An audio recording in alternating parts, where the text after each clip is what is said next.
Hello guys, अस्सलाम वालेकुम। उम्मीद करती हूँ अच्छे होगे, स्वस्थ होगे। मेरी यूट्यूब फैमिली बहुत अच्छी होगी, खुश होगी। तो मैं आ चुकी हूँ एक नए व्लॉग के साथ। देखो फैलावा कैसा पड़ा हुआ है। बच्चों को छोड़ दिए मैंने स्कूल में, तो अब मैं यहाँ से ये फैलावा समेटती हूँ। देखो गाइस, यहाँ पर मैं बच्चों को छोड़कर आ चुकी थी स्कूल। तो मैंने आपको दिखाया भी है कि कितना फैलावा हो जाता है जब बच्चे स्कूल जाते हैं। तो इसके बाद मैं यहाँ पर ये सारे कपड़े समेट दूँगी। तो देखो मेरी आवाज़ इसलिए आपको डाउन सी लग रही होगी क्योंकि मेरा बीपी डाउन है, तो इसी वजह से मुझे बोला नहीं जा रहा, बहुत कम आवाज़ निकल रही है मेरी। तो यहाँ पर देखो मैंने कंबल फ़ोल्ड कर दिए हैं और मैं बच्चों को कंबल उड़ा रही हूँ क्योंकि इनके बहुत ज़्यादा खांसी है और इसी वजह से मैं कंबल उड़ा रही हूँ। देखो ये आती हुई ठंड बहुत सता रही है बच्चों को। अगर एक बार ज़्यादा हो गया तो बहुत मुश्किल हो जाएगा। तो यहाँ पर देखो मैंने कंबल रख दिए है कबर्ड में और मुझे यहाँ पर फ़ायदा बहुत ज़्यादा हो गया। कपड़ों के वजह से टेंशन मेरी ख़त्म हो गई है क्योंकि कपड़े रखने की जगह है और सारे मतलब पहनने के ओढ़ने के सारे कपड़े इस कबर्ड में ही आ जाते हैं। तो इसी वजह से मतलब ऐसा नहीं लगता जैसे फैलावा हो गया हो सारे घर में। तो यहाँ पर देखो ये बेड शीट में झाड़ कर बिछा दूँगी और यहाँ पर जब से मैं आई हूँ मैंने बेड शीट चेंज नहीं की क्योंकि यहाँ पर गंदी नहीं हो रही इतनी। और वहाँ पर उधर जो मैं पहले थी जहाँ पर, वहाँ पर इतनी गंदी होती थी बेड शीट, बहुत ज़्यादा। पता नहीं इतनी सफाई रखती थी फिर भी कहाँ से धूल आती थी, समझ ही नहीं आता था। तो खैर चलो छोड़िए, जो चीज़ पीछे छोड़ देते हैं उसको क्या याद करनी। तो यहाँ पर मैं सोच रही हूँ कि फ्राइडे में मैं चेंज करूँगी क्योंकि इतनी गंदी नहीं हुई है बेड शीट। तो अल्लाह का शुक्र है। देखो हर जगह हर चीज़ परफेक्ट नहीं होती और इंसान को हर चीज़ एडजस्ट करनी पड़ती है। तो यहाँ पर देखो मैंने पायदान भी झाड़ दिए हैं और अब मैं झाड़ू लगा दूँगी।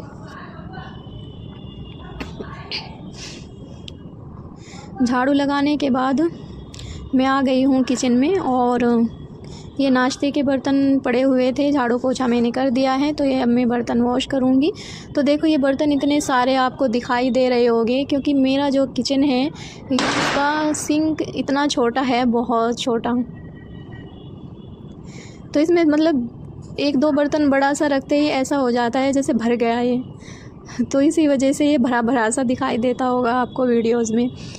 तो खैर कोई बात नहीं, चलो अल्लाह ताला देखो इतने अपना नहीं होता तो इतने तो हर चीज़ को करना भी पड़ता है, झेलना भी पड़ता है। लेकिन अल्लाह का शुक्र है, मैं तो अल्लाह का शुक्र अदा करूँगी हर चीज़ के लिए। मैं तो अल्लाह का शुक्र अदा करती हूँ जैसे भी मुझे मिलती है कि इसमें अल्लाह का शुक्र अदा करना चाहिए जैसा भी मिले। और यहाँ पर देखो बर्तन मैंने वॉश कर दिए हैं तो ये अब मैं चूल्हा साफ़ कर दूँगी। तो देखो मतलब इतना गंदा तो नहीं था लेकिन थोड़ा थोड़ा सा गिर जाता है कुछ भी, तो उसको साथ के साथ साफ़ कर देना चाहिए क्योंकि फिर इतनी मुश्किल नहीं पड़ती। और जब ज़्यादा गंदा हो जाता है तो बहुत मुश्किल पड़ जाती है, फिर उसको घिसते रहे तो इससे सामान भी ख़राब होता है। तो बेहतर है कि भाई पहले ही अपना अच्छे से अपने सामान की सेफ्टी रखें। तो यहाँ पर देखो मैंने रगड़ दिया था इसको और अब मैं टिशू पेपर से साफ़ कर दूँगी क्योंकि जो पानी वगैरह रहता है तो ये टिशू पेपर सोख लेता है। तो मैं बाद में टिशू पेपर से ही साफ़ करती हूँ और बिल्कुल क्लीन हो जाता है, चमक जाता है ये। तो यहाँ पर देखो मैंने चूल्हा भी बिल्कुल साफ़ कर दिया है, क्लीन कर दिया है और अब मैं करूँगी सारा स्लैब साफ़। तो देखो इतने अच्छे से सफाई नहीं होती तो मुझे तो अच्छा नहीं लगता बिल्कुल भी।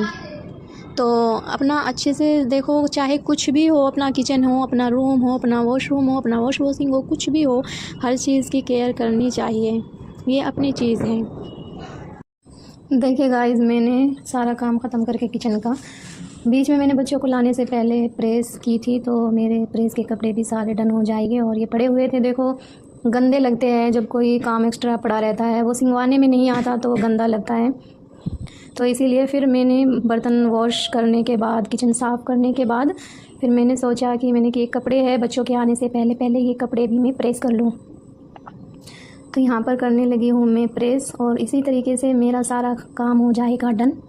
क्योंकि बच्चों के आने से पहले पहले जो काम हो जाता है ना तसल्ली के साथ, वो फिर नहीं हो पाता, क्योंकि बच्चों का फिर खाना वाना रहता है और स्कूल का काम वगैरह उनसे पूछना कि किया या नहीं किया, बहुत सारे काम हो जाते हैं बच्चों के आने के बाद। तो इसीलिए बच्चों के आने से पहले पहले जो काम हो जाता है तो हो ही जाता है तसल्ली के साथ।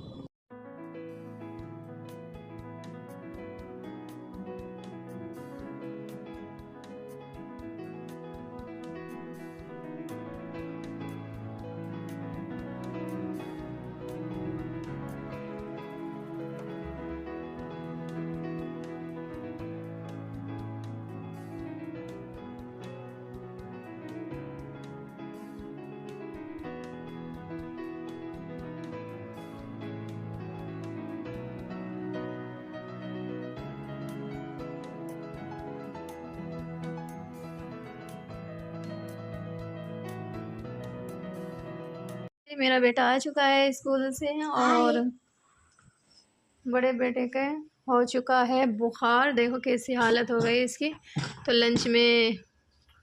लंच के बाद इसको बुखार हुआ, कैसी हालत हो गई बुखार में।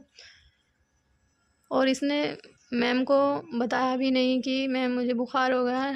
फिर ऐसे ही जब मैं लेने के लिए गई तब इसकी बहुत ज़्यादा तबीयत ख़राब थी, आप देख सकते हो। देखो जी, यहाँ पर मैं आ चुकी हूँ किचन में और बच्चे की हालत तो आपने देखी होगी। उसे मैंने पूछा था कि किस टाइम बुखार बना आपको, तो बोल रहा था कि मम्मा मुझे लंच के बाद बुखार बना। मतलब बच्चे को क्या पता कि बुखार बन रहा, क्या हो रहा। उसे ठंड लगी, फिर सर में दर्द हुआ उसे और फिर बुखार बन गया और बुखार तेज़ बना हुआ है। तो अभी डॉक्टर उठ गए होंगे, 1 बजे तक डॉक्टर बैठते हैं और 1:30 बजे इनकी बच्चों की छुट्टी होती है। तो इसी वजह से मैं इसको दिखा नहीं पाई। अब मगरिब के बाद बैठेगी डॉक्टर और मगरिब की नमाज़ पढ़ के तब दिखा कर लाऊंगी। तो देखो मौसम ऐसा ही हो रहा है, कभी गर्मी कभी सर्दी, तो हो जाता है हर एक किसी के हो रहा भाई बुखार। तो हमारे क्या आज ना होएगा। और हमारी तो बीमारी को ना लोग बाग पता नहीं अलग नए तरीके से ले लेते हैं कि पता नहीं भाई इनको क्या हो गया। तो चलो खैर छोड़िए, उनको फ़िक्र है हमारी, अच्छी बात है, करनी भी चाहिए। और जितना हमारे ऊपर नज़र रखे तो बेहतर है। अच्छा लगता है कि हमारे ऊपर इतनी नज़र है उन लोगों की। तो यहाँ पर देखो मैं पराठे रेडी कर दूँगी और मैं बनाऊँगी 4 पराठे। तो 4 पराठे मैं इसलिए बनाऊँगी कि बड़ा बेटा तो एक भी मुश्किल से खा पाएगा बुखार की वजह से, और 1 पराठा मैं खाऊँगी और ज़्यादा से ज़्यादा 2 पराठे या 1.5 पराठा छोटा बेटा खा लेगा, इससे ज़्यादा नहीं खाएगा। और अब ये चीज़ तो गरम गरम अच्छी लगती है, अगर कम पड़ा तो मैं साथ के साथ बना के दे दूँगी। अब ठंडा तो नहीं खाएगी ये, वैसे भी अगर बच गया तो वेस्ट ही जाएगा। तो इसलिए मैं 4 ही पराठे बनाऊँगी।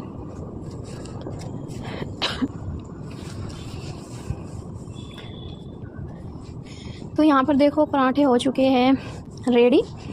तो मैंने आपको बताया है कि 4 ही पराठे बनाऊँगी मैं। 4 पराठे मैं बना चुकी हूँ और चाय मैंने चढ़ा दी है। तो मैं चाय में थोड़ा अदरक ज़्यादा डालूँगी, लौंग, काली मिर्च। तो इलायची मेरी ख़त्म हो रही है तो मैं ला नहीं पा रही हूँ, ना मेरे याद रहती है।